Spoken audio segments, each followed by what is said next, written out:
MGYSM ne. Idan ka ji koki ka sani akwai labari, bayanin gaskiya wanda ba a yi in kare.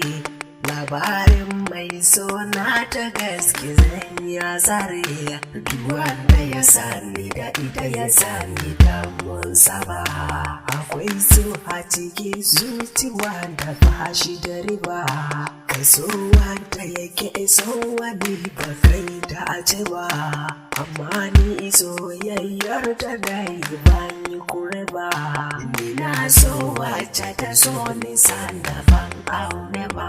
Kafin na kai ku da nisa ɗaurai karama nake, anguwar Bello ana nake sana'ar da ke.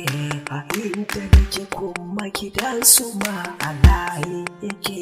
Gani na farko da na yi mata zuciya ta harba, shekaru masakalta kaurar mu ta yi girma.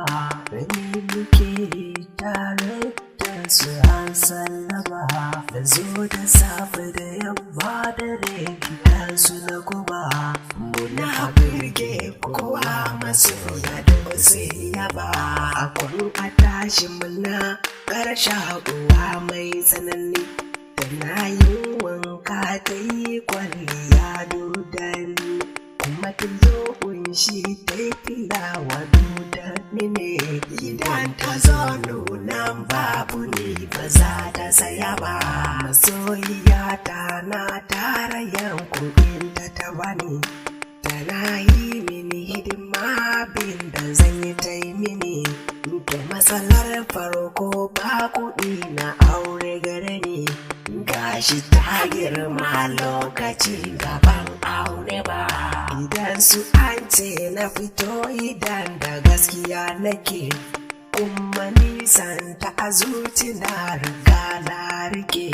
Idan aka faɗan in bar ta kuma kuka nake, raina ya ɓaci a yi faɗa da ni ko da ba a so ba. Lallai akwai al'ajabi ya so na gaskiya, da ta yi min mata maganar da za ta waiwaya. Na ce ta yi aure zai fi mata gaskiya, sai ta ce da ni na bari maganar ba ta yi duba ba. Na ce da ita kin ga akwan tashi girma kike, kuma ke mace ce rayuwa gajera kike. Idan na ce ke jiran yan gidan ku sun ya suke, gari suke in makin jira ne ba so ne ba. Kirkir na shawo kayar ruwa gwanata, farin ciki na sadaukarwa rayuwata. A yanzu ta yau auren ta yi zamanta. Na gode Allah ban zo a masu son zuciya ba.